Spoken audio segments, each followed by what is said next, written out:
그 다음에 시편 136편입니다. 이 말씀은 좀 깁니다만 1절부터 마지막 26절까지 교독하십시다. 여호와께 감사하라. 그는 선하시며 그 인자하심이 영원함이로다.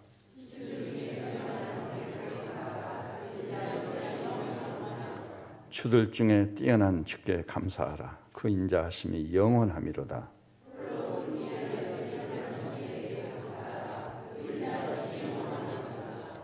지혜로 하늘을 지으신 이에게 감사하라. 그 인자하심이 영원함이로다.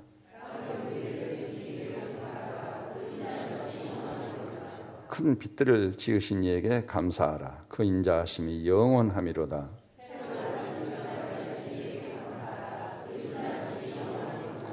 달과 별들로 밤을 주관하게 하신 이에게 감사하라. 그 인자하심이 영원함이로다. 주여 감사합니다. 이스라엘을 그들 중에서 인도하여 내신 이에게 감사하라. 그 인자하심이 영원함이로다.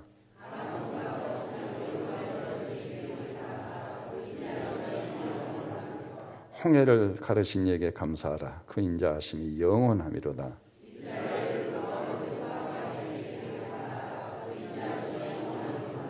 바로와 그의 군대를 홍해에 엎드러뜨리신 이에게 감사하라. 그 인자하심이 영원함이로다.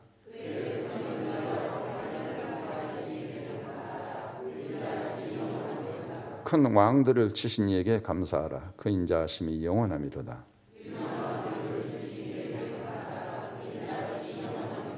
아모리인의 왕 시온을 죽이신 이에게 감사하라. 그 인자하심이 영원함이로다.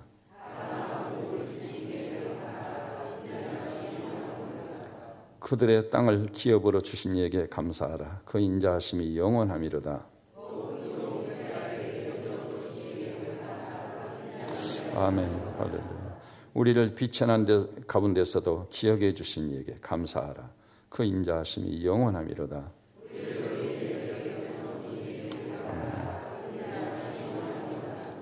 모든 육체에게 먹을 것을 주신 이에게 감사하라. 그 인자하심이 영원함이로다.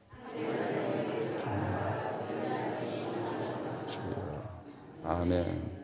작성해 주십시오. 이제 이 말씀을 중심으로 해서 전심의 감사 이런 제목으로 같이 은혜를 나누시겠습니다. 네, 말씀을 받기 전 우리 형제 자매님들 다시 한번 마음을 가다듬고 네가 있으므로 내가 있고 내가 있으므로 네가 있고 이웃이 없이 어찌 살아갈 수 있겠습니까? 이웃을 존중히 여기고 특별히 교회 안에서 우리 형제 자매들을 하나님의 자녀나 백성으로서 진짜 존중히 여겨야 되겠습니다. 그런 마음가짐을 가지고 선을 붙잡고 마음과 마음이 만나도록 진실과 진실이 만나도록 그래 입술로 표현해서 형제님 사랑합니다. 자매님 사랑합니다. 은혜 사모합시다. 이렇게 인사 좀 나눠주시기 바랍니다.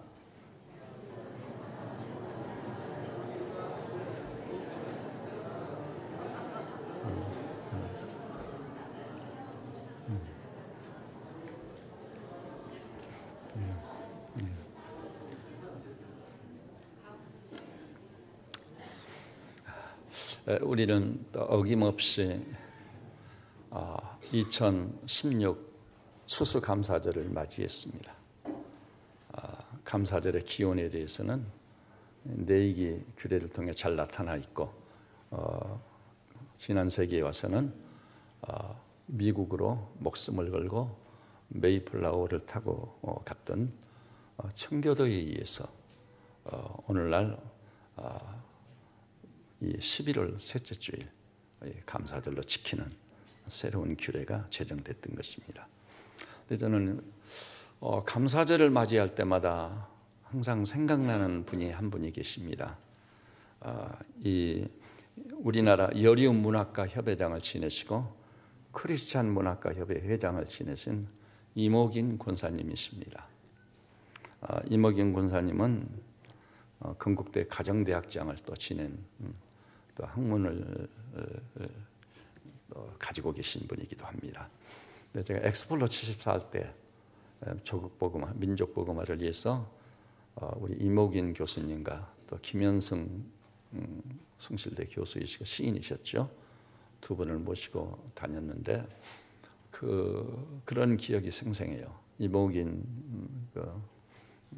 권사님께서 핸드백을 열고 무엇을 주섬주섬 챙기더니 맛있는 과자를 꺼내서 먹으라고 주시더라고요. 마치 어머니가 여행길에 돌아온 아들을 향해 우선 맛있는 것을 건네주시듯이 기억이 생생히 납니다. 근데 이 이목인 권사님은 단편 60편, 그다음에 장편 10편을 쓴 많은 작품을 남긴 분이기도 해요. 우리 이목인 권사님이 쓰신 작품들을 읽어보면은 아주 따뜻합니다. 그리고 이 사람 저 사람 모든 사람을 품에 품는 듯한 어머니의 품을 느끼게 해주는 그런 작품을 쓰신 어른이셨습니다. 근데 마치 어제 국민일보를 받아보니까 우리 국민일보 이지연 기자가 한국 기독교 문학의 현장을 찾는 새로운 프로그램이 생겼는데 어제는 우리 이목인 권사님의 그 문학의 현장 둔천동 보훈병원 그 언저리거든요. 저도 그것을 여러 번 가봤는데 또 보훈병원 갈 때마다 여기가 이목인 교수님 집자리였다 이런 생각을 해보곤 했습니다. 그래서 취재해서 냈더라고요. 너무나 반가웠었습니다. 근데 이목인 우리 권사님은요 43세에 결혼을 했어요. 누구하고 결혼했을 것 같아요? 31살 먹은. 43세하고 31살이면 몇 년 연한 거죠? 12년이 맞죠? 12년 연하에 새파란 청년과 결혼했어요. 그 청년은 아동문학가 방기한 선생인데 자신이 그 이목인 선생님을 너무 사랑하고 평생 그 곁에서 살고 싶어가지고 12년 연하라는 이 나이차를 극복하고 가정을 꾸미게 됐고 사시는 날 동안 모든 가정과 부부의 사표가 된 어른들이십니다. 생각해 보십시오. 아마 우리나라에 이 남편이 12년 연하의 남편과 결혼한 사람이 거의 없을 것 같은데요. 그렇죠? 근데 결혼을 해서 오손도손 이웃의 귀감이 되며 사시는데 이목인 선생님이 64세 때 뇌졸중으로 쓰러져서 사경을 헤매게 돼요. 그때 이 남편 된 12세 연하의 방기한 선생이 글을 썼어요. 하나님 내 수명에서 15년을 떼어 우리 할매에게 얹어주십시오. 근데 기적이 일어났어요. 그 기도가 응답이 돼가지고 그 후로 이목인 선생이 15년을 더 살고 부름받아 갔습니다. 어찌 이런 일이 있단 말인가. 이분들이 사회 명사이기도 하시고 작가이기도 하시지만 어린아이 같은 아주 순전한 믿음을 가지고 계셨던 것 같아요. 이목인 선생을 제가 직접 만나고 모시고 다니고 그렇기 때문에 제가 이목인 선생만 생각하면은 마음이 따뜻해지고 어떨 때는 눈물이 왈칵 솟습니다. 그런 분들이 지금은 안 계실까? 그럼 하나님께서 야 네가 그렇게 돼야만 하시는 거죠. 근데 이목인 선생은요 온갖 질병과 병마로 평생을 살렸던 분이십니다. 그분이 앓은 병을 제가 써왔는데요. 복막염, 폐결핵, 척추카리에스, 신장염, 맹장염, 뇌졸중 큰 병은 다 앓았습니다. 11차례의 대수술 그리고도 살아남은 것을 보면 기적인 것 같아요. 그런데 11차례의 대수술을 받고 이런 병치레를 다 하셨는데 한국 교계에서요 그런 가운데도 저렇게 어려운 사람들을 끌어안고 이웃을 돕고 그리고 자기 집을 개방해서 이 나무를요 500그루를 심었어요.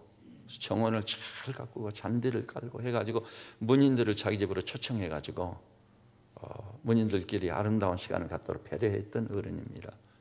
어떻게 저렇게 살 수 있을까 해가지고 이 한국교계에서 결의를 해가지고 이목인 권사님한테 추수감사절에 해당되는 찬송가 가사를 하나 써주십시오. 그러면 저 박재훈 박사님 정말 대단한 어른이시고 작곡가이시죠. 그분께 의뢰해서 곡을 만들고 추수감사제로 즐겨부르는 노래를 만들겠습니다. 그분이 지어주신 작사가 지금 우리 찬송가 529장인 거예요.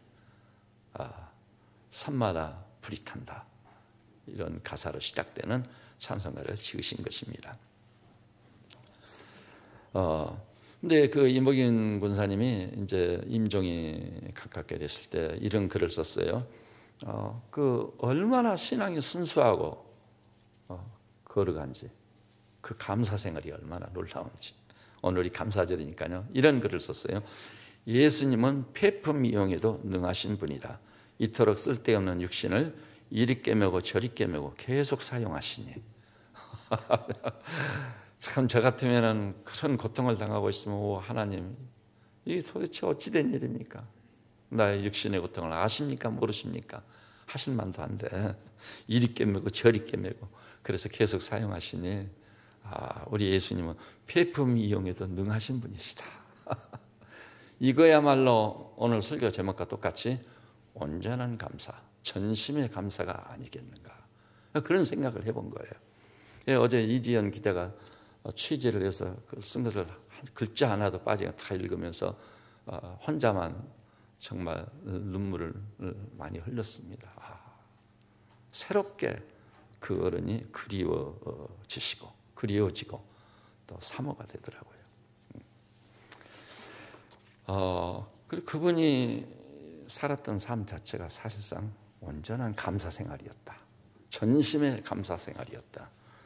거기에 비교해 보면 얼마나 나는 초라하고 감사가 무디고 신앙이 허약한 존재인가, 그 생각을 해봤어요.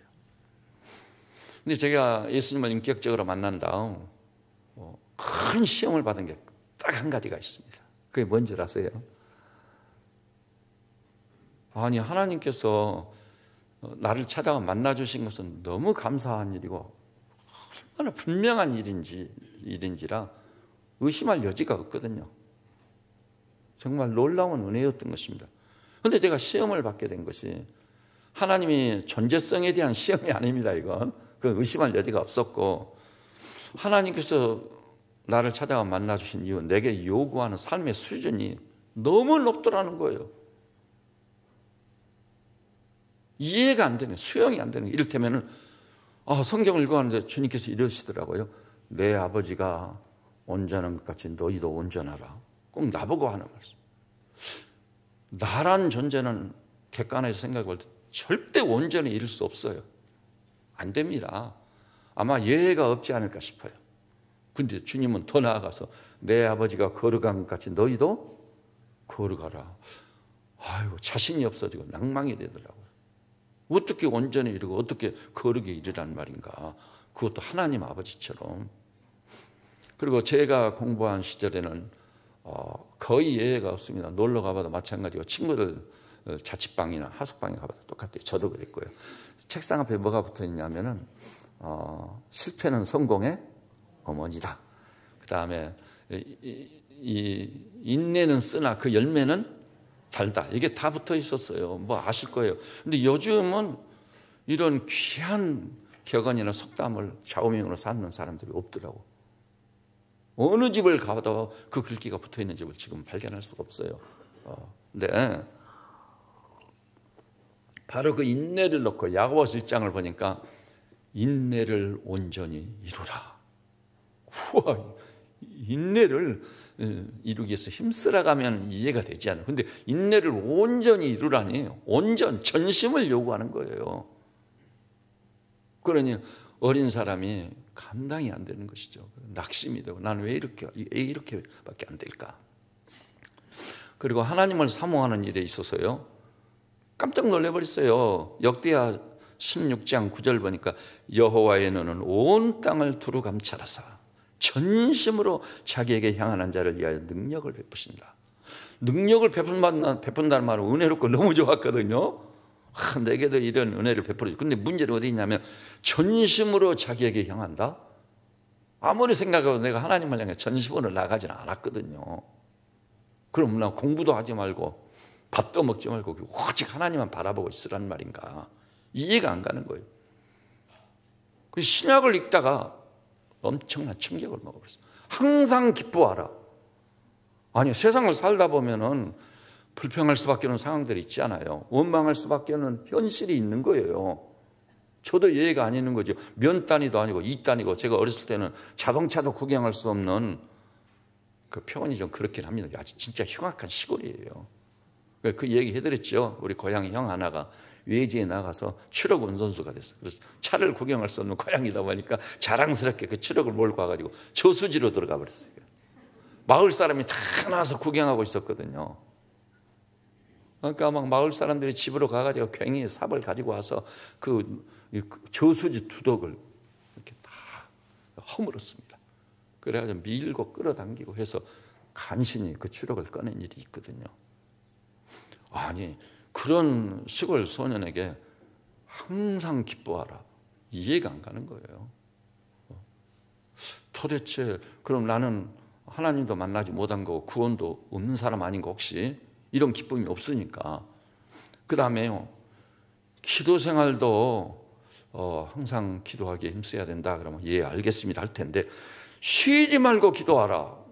저는 소년처럼 아주 순수하게 액면대로 말씀을 받아들이고, 그럼 이건 학교도 가지 말고 공부도 하지 말고 교회 가서 골방에서 기도만 하라는 말인가, 그렇게 바로 받아들였거든요.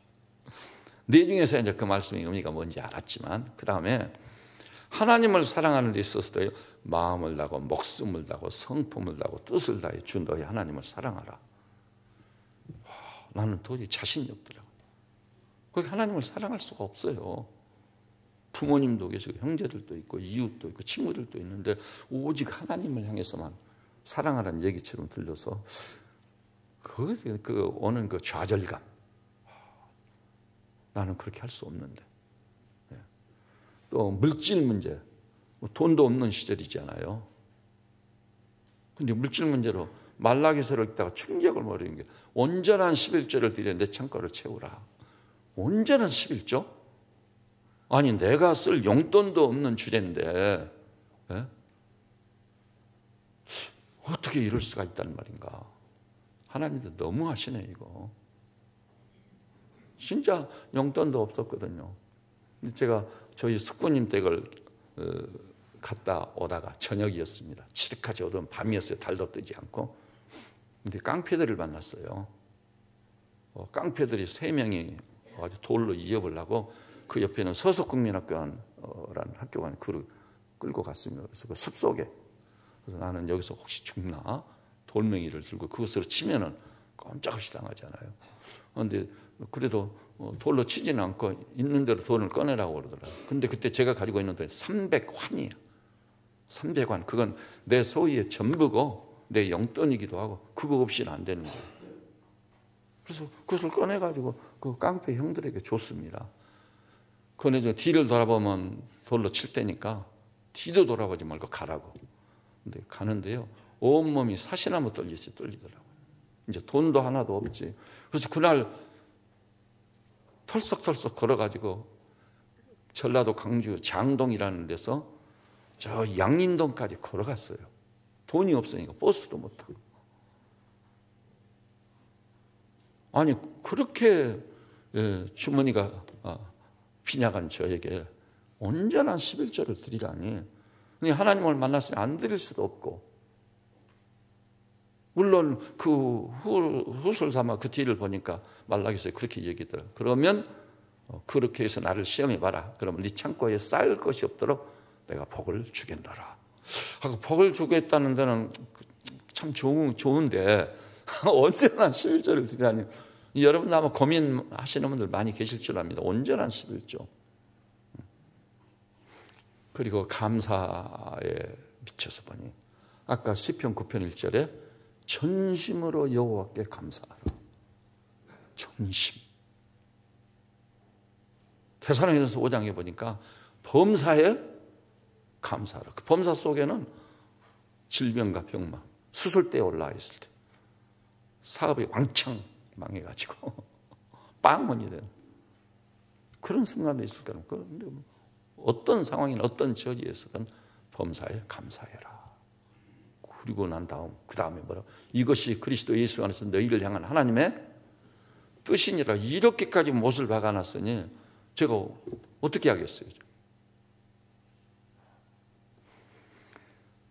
결과적으로는 하나님께서 내게 전심을 요구한다는 것, 온전을 요구하신다는 것, 그것을 밝히 깨달았습니다. 그런데 시간이 흘러감에 따라 왜 하나님이 내가 감당하기 어려운 그런 수준으로 나를 초청하고 계실까? 그것을 내중에서 신앙생활을 하면서 그 가정 중에 하나하나 깨닫기 시작하고, 내중에는 온전과 거룩을 요구하신 하나님께 감사하게 됐습니다.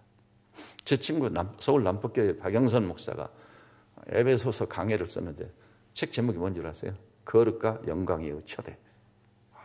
하나님께서 나를 너무나 사랑해서 거룩과 영광으로 나를 초청하고 계시구나. 나를 사랑한 표현은, 여러분 자녀 길러서 자녀가 아무리 못났어도 부모님들의 기대감이 어떠죠? 굉장히 큰 거예요. 굉장히 큽니다. 될 수 있으면은 공부도 잘하고 좋은 성적도 거두고 전공도 좋고 그리고 사람들로부터 다 인정받고 늘 승승장구해서 사람들도 괄시받고 사는 사람보다는 높은 지위에 올라가지고 아주 건강한 삶을 보여주고 또 자기 직원들한테 이렇게 너희들 살아야 된다 하고 오다도 내리고 잘 깨닫게 하고 지도도 하고 이런 위치에 오르면 얼마나 좋겠는가, 그런 생각을 다 하게 되거든요. 다시 말해서 하나님께서도 우리에게 아버지가 온전한 것 같이, 아버지가 거룩한 것 같이, 감사도 전심의 감사, 기쁨도 쉬지 말고 기뻐하라. 항상 기뻐하라. 범사에 감사하라. 이런 영광으로 우리를 초청하고 계시는 것은 하나님께서 우리를 얼마나 사랑하시는지, 우리의 그거는 기대가 얼마나 큰지.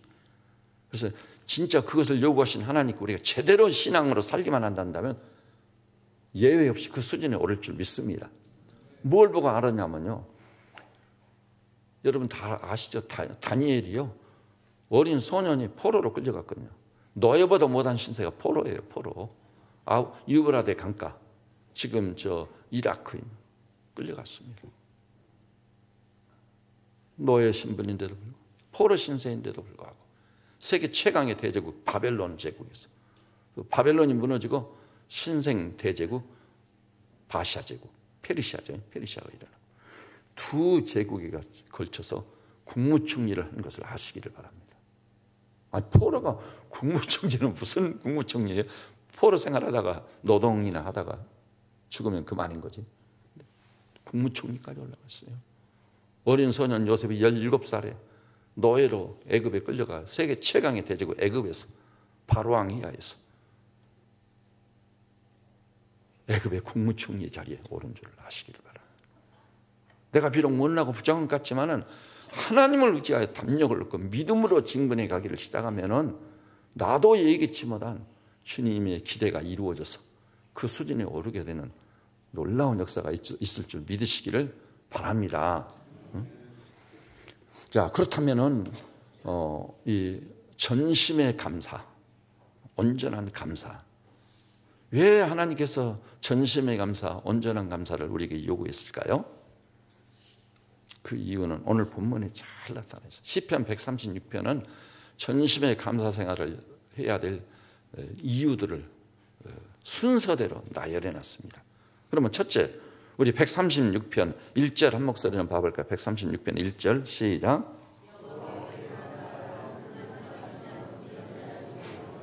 전심의 감사 생활을 해야 될 첫 번째 이유는 하나님은 틀림없이 살아계십니다.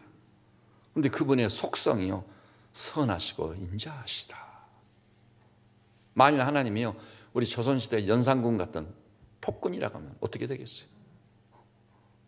이 지구가요 1cm만 빗나가도 20년 후에는 우주가 완전히 망가져버리고 아수라장이 되어버리거든요.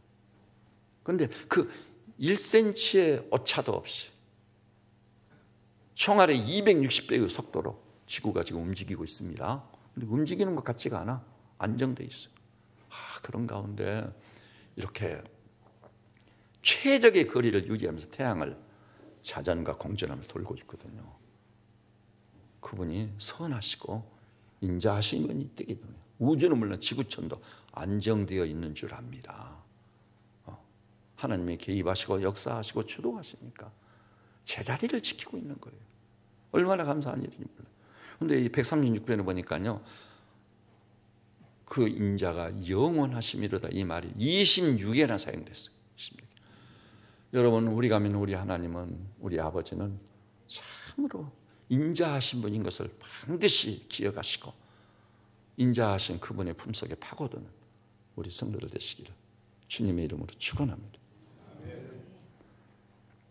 만일 그분이 연산군 같은 폭군이었다면, 연산군 제가 역사를 했잖아요. 그래서 잘 알아요. 연산군 시절에 영의정을 비롯해서 모든 벼슬아치들이 아침 조회에 나가려면 유언하고 갔습니다. 조회에 나갔다가 못 돌아올 수가 있어요. 언제 죽을지 몰라. 그리고 궁정에서도요, 연산군 행렬이 지나가면 그 연산군의 행렬과 만나지 않기를 바랬습니다. 이강수 선생이 쓴 금삼의 피라는 데도 다 나와 있어요. 보면은 연산군이요, 이 소변이 마려우면 화장실을 찾아야 되잖아요. 그런데 궁녀를 불러가지고 그 궁녀를 앉으라고 궁녀에다 소변을 봐버리는 거예요. 도대체 이런 법이 어디 있겠어요? 그런데 하나님의 속성 중에 그런 부분이 털 만큼이라도 있다 한다면 허물과제로 얼룩진 우리 인생은 살아남을 수가 없어. 사실 생명체들도 살아남을 수가 없는 거예요. 근데 우리 하나님은 선하시고 그 인자하심이 영원하시다. 그래서 그 여호와께 감사하라고 하는 거예요. 우리 신앙을 다시 회복해야 되겠습니다. 믿는 듯 안 믿는 듯. 그 다음에요, 두 번째 2절 우리 한 목소리로 봐볼까요? 2절 시작. 네. 신들 중에 뛰어난 하나님. 3절 보니 주들 중에 뛰어난 주님. 고대 사회에서는 아시지만은 부족별로요 다 그들의 신이 있었습니다. 신이 얼마나 많은지 우리나라에도 마당 귀신 있지, 또 산신령 있지, 물귀신 있지, 길 가다 보면 처녀 귀신, 조상 귀신들, 뭐 신들을 옆에 끼고 사는 거예요. 그리스 신화를 봐보세요. 신들이 얼마나 많은지. 일본에는요, 일본 사람들이 믿는 신이 한 사람당 신이 하나일 정도로만 800만 개의 신이 있어.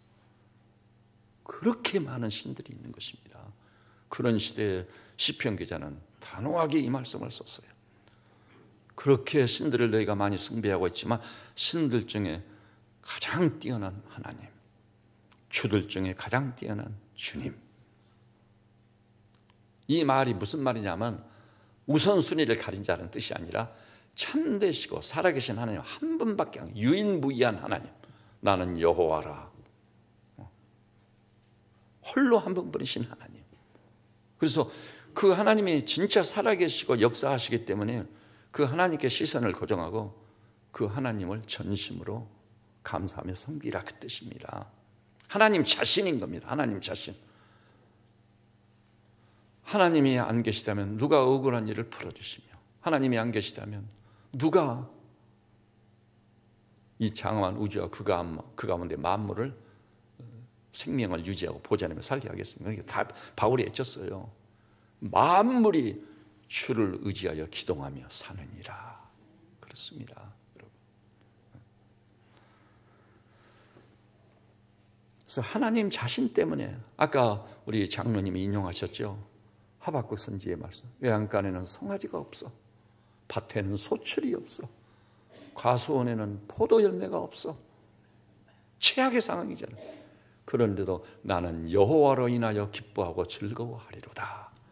하나님을 제대로 만난 사람은 감사해야 될 결정적인 이유가 하나님 자신 때문이에요.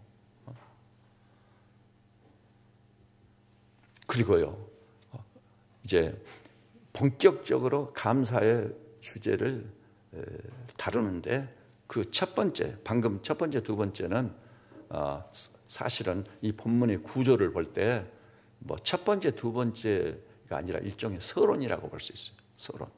그러니까 신들 중에 뛰어난 하나님, 주들 중에 뛰어난 주님. 그럼 그분이 우리가 전심의 감사를 드릴 수밖에 없는 자기 존재성을 입증하기 위한 무슨 일을 하셨느냐, 그분이 하신 일이 뭐냐. 자, 우리 5절 한 목소리로 한번 봐볼까요? 5절 시작. 네. 5절부터 9절까지는요, 창조 하나님이시기 때문에 그분을 전심으로 감사하고 찬양해야 된다. 지혜로 하늘을 지으신 이에게 감사하라. 땅을 물 위에 펴신 이에게 감사하라. 큰 빛들을 지으신 이에게 감사하라. 해로 낮을 주관케 하신 이에게 감사하라. 달과 별들로 밤을 주관케 하신 이에게 감사하라. 창조주 하나님을 얘기하거든요. 이렇게 얘기하면은요, 어떤 분들은 이렇게 말하고, 무슨 이 과학 시대에 하나님이 우주를 창조했다고 그 하나님이 계시기나 하냐. 그래서 이 우주 만물은 진화의 산물이다, 이렇게 얘기합니다. 우리가 배우고 있는 책도 우리 아들 딸들이 보면 책을 딱 열어보면 진화로 우연히 이루어졌다. 우연히. 한번 생각해 볼까요? 여러분이 예배 끝나고 내려가다가 바닥에서 뭐 반짝반짝 빛나서 보니까 손목 시계가 있는 거예요.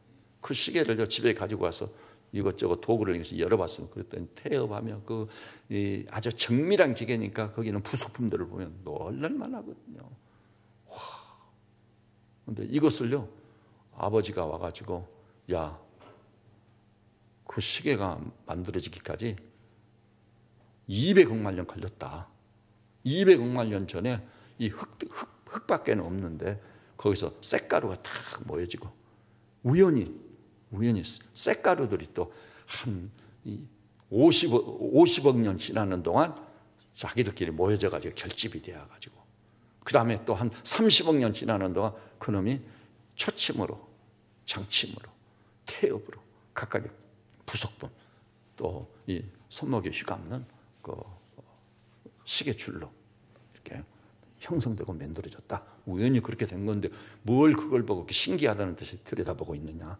우연히 그렇게 된 거다. 200억만 년 걸리면 그렇게 된다. 그러면 아들이 어떻게 생각하겠죠? 우리 아버님이 요새 정신이 좀 이상현상이 있네. 200억만, 1000억만 년이 걸린다 할지라도 우연히 금속 재료가 모여져 가지고 장침이나 초침이나 태엽이나 시계줄로 형성될 수 있습니까, 없습니까? 절대 불가능합니다. 우연히 그런 일은 있을 수 없는 것이다.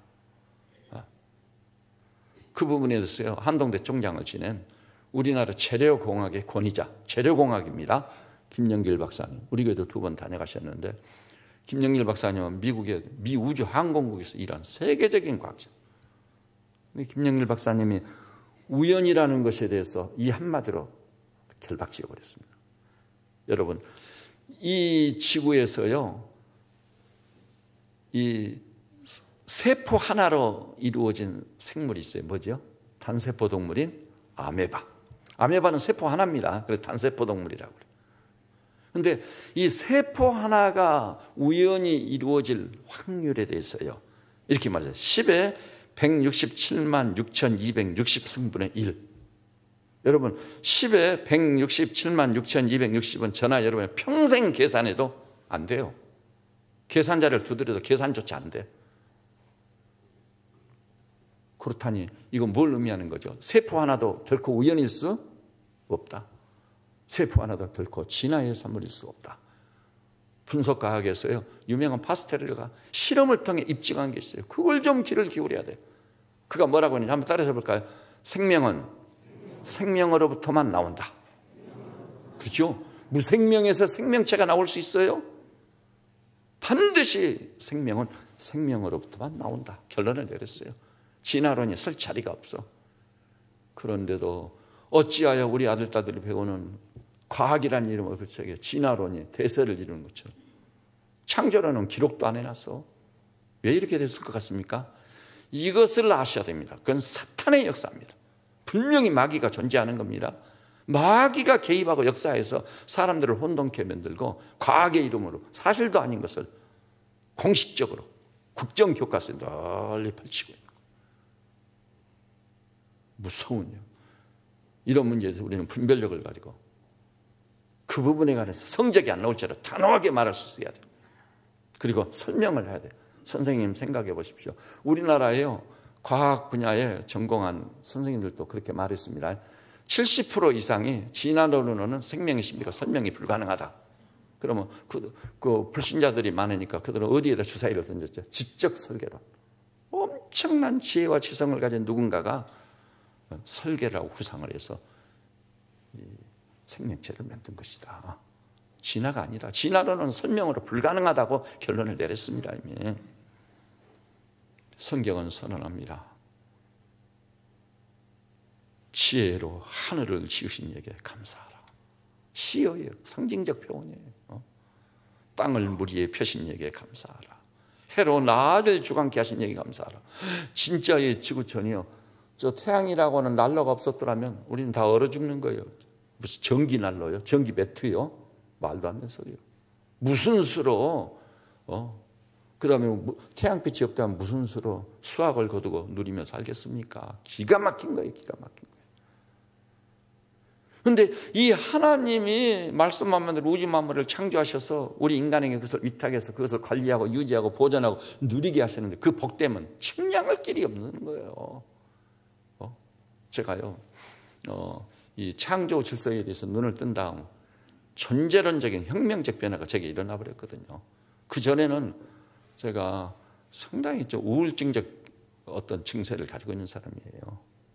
태양인지 별인지 이태백이가 놀던 나라 말도 안 되는 소리. 먹을 것도 없고 할 일 없는 시인이나 할 짓이지. 그런 생각을 실제로 했었거든요. 근데 창조 질서에 눈을 떴는데 오 하나님, 우리 하나님이 이 모든 것을 다 지으셨단 말입니까? 하나님께서 모태에서 나를 조직하시면 신묘막측합니다. 찬송에 터지고 그게 예배더라고요. 하나님이여 주의 이름이 온 땅에 어찌 그리 아름답습니까? 주께서 그 손가락으로 지으신 해와 달과 별들을 내가 보오니 정말 놀라운. 그래서 창조 질서에 눈을 뜨는 순간 프란포기도 5월에 눈부신 실록 가을이 지나가고 있습니다만 아름답게 채색된 들과 산 눈이 시리도록. 그래서 저는요 실록맞이 그 드라이브를 한 번씩 합니다. 그리고 교회 뒷산이라도 걸어갔다 와야 돼. 그래야 만족이 돼. 그 눈부신 실록을 봐야만 돼. 그것을 누리고 감상할 수 있다는 건 축복 중에 축복이에요. 한번 해보십시오. 이제 명년 5월 돼서 실록이 우거지면은. 그리고 우리 교회에서도 가을 묵상 여행을 꼭 하지 않아요. 하나님이 펼쳐놓으신 아름답게 채색된 가을의 산천을 보고 싶은 거예요. 그걸 누리고 싶은 거예요. 그 목사님들 가운데서도요, 가족여행이나 또 교회 교우들을 모시고 어디 갈라치면은 저한테 전화해서 목사님 이런 일로 가려고 하는데 어디 가면 좋겠어요? 물어보는 분들이 계셨어요. 너무 아주 두드러지게 자연의 눈이 열려서 그것을 누리는 목사다 보니까 한 번은 저 태천에 있는 주사랑교회 강철원 목사님이 저한테 전화를 했어요. 목사님, 우리 교우들을 모시고 가을 여행을 가려 하는데 어디로 가면 좋겠습니까? 그래서 제가 그러면 이번 여행의 주제는 미산계곡입니다. 미산계곡을 지나 구령령을 넘어서 미천골을 걸어서 들어갔다 나오십시오. 그때 알겠습니다. 그랬더니 저는 이제 잊어버리고 있었는데 시간이 좀 지났는데 전화가 와서 받았더니 그 강 목사님이 그분들의 교회가 어디 위치하고 있다고요? 태촌이라니까요. 태촌. 태촌이 얼마나 아름다운 것입니까? 근데 목사님, 우리 교우들은 물론 나까지 미산계곡 가기도 전에 완전히 흥분해버린 거예요. 미산계곡 가기 전에 마이태자 기념비가 있는 그 정상에 올라서 차에서 내려서 이렇게 보면은 정말 입이 쫙 벌어지거든요. 그 다음에 시간이 좀 지났는데 이제 또 미산계곡에서 전화가 온 거예요. 너무나 놀랍습니다. 그 다음에 미천골에서 구으로 갔다 와가지고 만날 때마다 그 얘기를 하면 목사님 지난번에 너무나 고마웠습니다. 어떤 장로님이요 저한테 그런 말씀을 자기는 돈번이라고 회사 사장이시거든요. 계절이 변하는지 무슨 낙엽이 지는지 전혀 관심도 없었고 느끼는 바도 없었대요. 오직 사업을 키우고 돈 버는 거. 근데 목사님을 만나가지고 자연에 눈을 뜨게 됐다고. 그러면서 이번 가을에 목사님 네 분을 모시고 가을 여행을 하고 싶은데 시간 좀 내시라. 그래서 좋습니다. 갔어요. 제가 어디로 갔겠죠?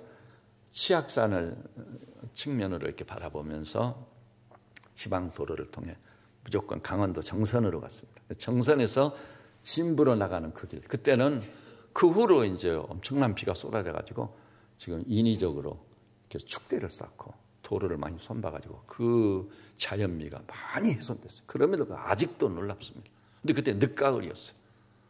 바람이 제법 불고 있었거든요. 근데 양쪽에 도로에 있는 그 장엄한 산들, 그리고 빼어난 그 계곡미, 그 달려가는데 바람이 부니까 이 단풍이 낙엽이 돼가지고 흐드러지게 막 휘날리기 시작하는데 너무 어지러운 거예요. 그리고 너무 환상이에요, 환상. 그리고 차가 지나가니까 길가에 쑥 쌓인 낙엽들이 확 일어나지 않아요. 그것이 날리는 거죠. 그걸 보고 장로님 내분이 그 아름다운 경관에 완전히 매료되어가지고 자연이 이렇게 아름다운 줄 예전에 미처 몰랐습니다. 정말 아름다운 거예요. 근데요, 이 좁은 한반도가 그렇단다면 어떻게 생각하세요? 지구촌 전체를 다녀보면은 필설로는 행할 수 없는 빼어난 계곡과 자연미를 가진 곳이 가는 곳마다 널브러져 있는 거예요. 기가 막힌 거예요, 기가 막혀. 여러분 기회가 되면은요, 돈을 모아가지고 먹는데 쓰는, 입는데 쓰지 마시고 모았다가 한번 저 캐나다의 락키 산맥을 한번 꼭 가봐야 될 것이고요. 사람들이 흔히 뉴질랜드는 호주의 아름다운 경관들, 그리고 중국에 저는 못 가봤습니다만은 그 계림이라든지 또 황산 다녀오신 분들은 알 거예요. 평생 살면서 기억 속에 항상 추억으로 남아있는 그 아름다운 광경들. 놀랍지 않아요. 우선 우주 만물을 창조하신 우리 하나님이 펼쳐놓으신 성경인 줄 믿으시기를 바랍니다. 그것을 누리는 복됨이 우리에게 있어야 돼요. 그것은 기적적으로요, 값을 지불하지 않고 공짜로 누리는 거예요. 공짜라고 하면 나 좋아하지 않아요. 사실 이거 공으로 그저 누린다는 건 이로 말로 할 수 없는 축복인 겁니다. 우리가요, 이 순서를 주목해서 봐야 돼요. 순서가 지금 오늘 현대인들은 무엇이 최우선순위 있죠? 돈이면 다 된다. 다 되지도 않는다는 걸 다 알아. 아는데도 사탄의 미혹을 받아서 눈이 어두워져서 분별력을 완전히 상실했어. 그래서 돈이면 최고다. 돈만 있으면. 근데 성경은 이 본문을 보면 순서가 그래요. 하나님의 그 속성, 선하시고 그 인자하신 영원하신 그 속성, 얼마나 감사할 일이냐. 또 유일무이하신 하나님, 그분이 살아계시다니, 그분이 살아계시니까 우주 만물이 다 안정이 되고 질서가 잡히고, 그분이 지으신 그대로 그 법을 쫓아 지구도 운행되고 태양도 움직이고 자연 법칙을 쫓아 그 모든 것이 이루어지고 있는 것입니다. 그럼 이제 크게 두 번째, 자, 우리 10절을 우리 한 목소리로 봐볼까? 10절 시작. 네, 여기서부터는 이제 구원의 하나님입니다. 출애굽 사건은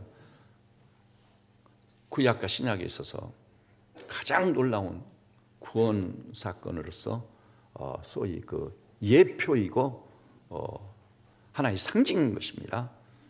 애굽 최강의 대적 애굽을 치시고 바로 왕을 굴복시켜 출애굽을 시키는 거예요. 출애굽 사건이 구원 사건입니다. 그래서 11절에 이스라엘을 그들 중에서 인도하여 내신 이에게 감사하라. 강한 손과 표심팔로 인도하여 내신 이에게 감사하라. 홍해를 가르신 이에게 감사하라. 그 출애굽의 여정이 쭉 나오거든요. 하나님께서 이스라엘 백성을 출애굽을 시켜서 안정된 가나안에 뿌리를 내리고 살기까지 엄청난 절차나 과정이 있어요. 그중에 홍해를 가르신 것도 있습니다. 쓴물이 단물이 되게 하신 사건도 있습니다. 만나와 메추라기를 내려 먹이시고 입히신 사건도 있습니다. 그리고 뒤에 가서 보니까요, 큰 왕들을 치신 이에게 감사하라. 유명한 왕들을 죽이신 이에게 감사하라. 아모리인의 왕 시온을 죽이신 이에게 감사하라. 바산 왕 옥을 죽이신 이에게 감사하라. 쭉 여기요, 바로 왕을 비롯해서 큰 왕들, 위대한 왕들, 유명한 왕들, 바산 왕 시온, 아모리 왕 시온, 이 사람들은 무엇의 상징이죠? 흑암의 세력의 상징들이에요. 사탄과 마귀의 세력이 반드시 있는 겁니다. 하나님께서 그 원수들을 대적하여 결박지으시고 자기 백성을 가나안에 뿌리를 내리고 살도록 인도하셨거든요. 구원 사건이라는 게 그런 겁니다. 여러분과 저를 미혹하는 어두움의 세력이 있어. 그래서 야고보 4장 7절 신약에도 마귀의 계계를 대적하라. 그리하면 너희를 피하리라. 여러분, 요즘 저는 하나님의 은혜로 순간순간 체험하고 경험하는 게 있어요. 그건 뭐냐? 마귀의 계계를 대적하는 겁니다. 마귀의 계계를 대적해. 흑암의 세력을 결박지는 그런 놀라운 기쁨이 있어요. 우리 인간은요, 구원의 문제보다 중요한 문제가 없어요. 어떤 젊은 가난이 예수님께 나와, 선생이요, 내가 어떻게 하면 영생을 얻으리까? 영생이란 것이 구원이란 말이거든요. 근데 그 청년은요, 무엇을 해야 영생을 얻는 줄 생각해요. 근데 우리 인간은요, 무엇을 함으로 인해서 영생을 얻는다는 것은 불가능합니다. 안 됩니다. 오직 하나님이 그 은혜를 인하여 믿음으로 말미암아 구원을 선물로 주시고, 그래서 이것이 행위에서 난 것이 아니니 아무도 자랑치 못하게 하려 하십니다. 오직 은혜야 믿음입니다. 그래서 이 영원한 생명을 얻는데, 그 영생은 천하보다 귀한 생명이요. 그 영생은 제가 지난번 설교 때 언제 얻는다고 그랬죠? 믿을 때 바로 받는 거예요. 한 번 받으면 영생을 결코 잃어버리지 않아. 한 번 구원은 영원한 구원이다. 하나님이 하신 일은 실패로 끝나지 않아. 하나님의 주도권은 하나님께 있는 거예요. 오늘 여기 나오신 우리 형제자매님들께서 하나님께 긍휼과 자비를 구해 반드시 가장 빠른 단시일 내에 하나님만 만나는 게 아니라 하나님이 그 은혜를 인하여 믿음으로 말미암아 구원을 얻으나니 이것이 너희에게서 난 것이 하나님의 선물이라. 이 말씀이 내 얘기네, 나의 신앙 고백이네, 이렇게 말할 수밖에 없는 구원의 은혜, 영원한 생명을 소유한 하나님의 종들이 되시기를 바랍니다. 그 영생을 소유한 자는 천국에 입성하는 것입니다.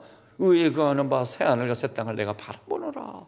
지옥을 면하고 이 천국을 소유하니 이 얼마나 감사한 일이에요. 그러니까 창조 하나님을 믿고요, 구원의 하나님을 제대로 믿으면 우리 존재가 확 가닥 뒤집어지는 거예요. 놀라운 사람으로 변신을 하는 거예요. 바울처럼 그리스도 안에 있으면 새로운 피조물이라. 이전 것은 지나갔으니 보라 새 것이 되었다. 그래서 진짜 이제 신앙생활이 시작되는 거예요. 하나님을 믿는 자처럼 사는 거예요. 오늘 여기 나오신 우리 믿음의 식구들께서는 창조주 하나님 때문에, 구원의 하나님 때문에 영원한 생명을 소유한 자로 영광 중에 사시기를 주님의 이름으로 축원합니다. 우리 입술에 마냥 달고 살았던 불평과 원망, 내가 가슴을 치며 통회하고 잡아가고 이 약하고 무기한 자를 어찌하오리까? 불쌍히만 여겨주십시오. 내가 믿음이 없는 영거로 별것도 아닌 일에 불평하고 원망했습니다. 긍휼히만 여겨주십시오. 이제는 창조주 하나님, 구원의 하나님의 은혜가 나를 압도해가지고 어떤 상황이나, 아까 하박국 선지 얘기를 했잖아요. 애양간에 뭐가 없어요? 소가 없는 거예요. 밭에는 거둘 게 없어. 소출이 없고, 저 가수원에는 포도 열매가 없어. 무엇을 먹고 살란 말이에요. 그런데도 나는 여호와로 인하여 기뻐하고 즐거워하리로다. 이 믿음을 가지고 여러분의 존재가 획가닥 뒤집어가지고 이 어지럽고 폐역한 시대에 진짜 소금이 되시고 빛이 되시고 영광 중에 나타나는 우리 성도들 되시기를 우리 주님의 이름으로 축원합니다. 그 다음에 맨 마지막에 주님이 거론하신 것이 그거예요. 25절 한 목소리로 볼 거예요. 25절 시작.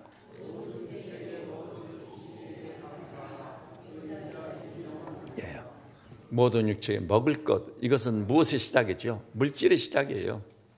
먹는 것으로부터 물질이 시작되는 겁니다. 네, 현대인들은요 오직 돈입니다. 주님은 단호하게 말씀, 돈을 사랑하지 말라.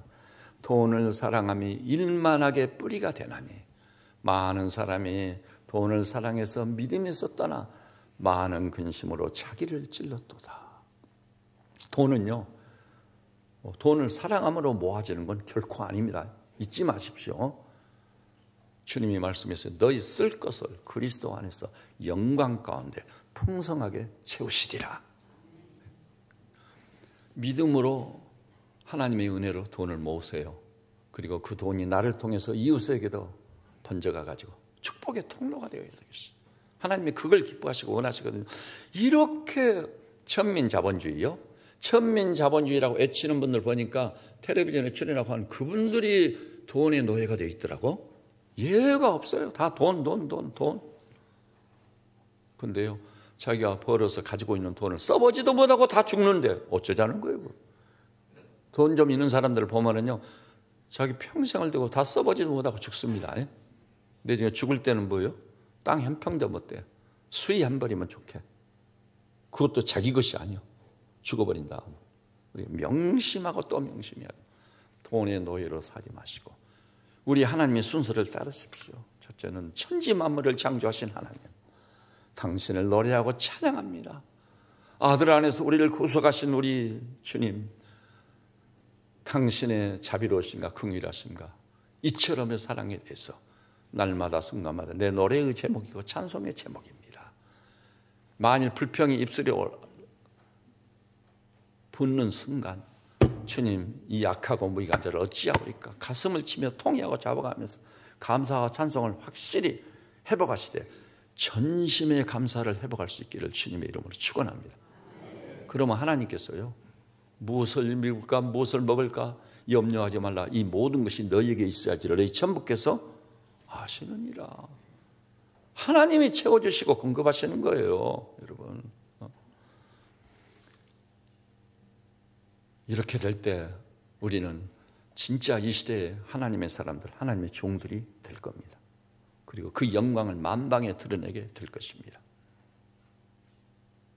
2016 이 추수감사절, 우리 세빛 저는 양무리들이 엄청난 변신을 해서 바울처럼 새로운 피조물이 되시고, 이런 것은 지나갔으니 보라 새 것이 되었다. 옥중성도 바울이 감옥에 갇힌 몸, 죽음을 앞에 두고 항상 기뻐하고 범사에 감사하고 쉬지 말고 기도해라, 이렇게 외쳤던 것처럼 그런 영광 중에 사시기를 주님의 이름으로 축원합니다. 기도하십시다. 주님, 공중에 현사한 악령의 세력들과 죄의 세력들이 우리를 미혹하고 유혹해서 마침내 돈이 우리의 신이 됐습니다. 황금의 노예, 수전노로 전락했습니다. 2016년 추수감사절을 맞이하여 주께서 말씀으로 찾아와 주시니 참 감사합니다. 지나간 날 이와 같던 삶을 오늘부로 청산해버리고 이제는 우주 만물을 창조하여 우리에게 맡기셨으니 한 푼도 지불하지 않고 우리가 누릴 바 우주와 그 가운데 만물과 생명체가 너무나도 놀랍습니다. 이것들을 누리는 자의 입술에 어찌 감사가 없고 찬송이 없겠습니까? 기쁨이 충만하고 감사가 차고 넘치고 그 배에서 생수의 강이 흘러나는 충만 속에 사는 종들 되게 하여 주시옵소서.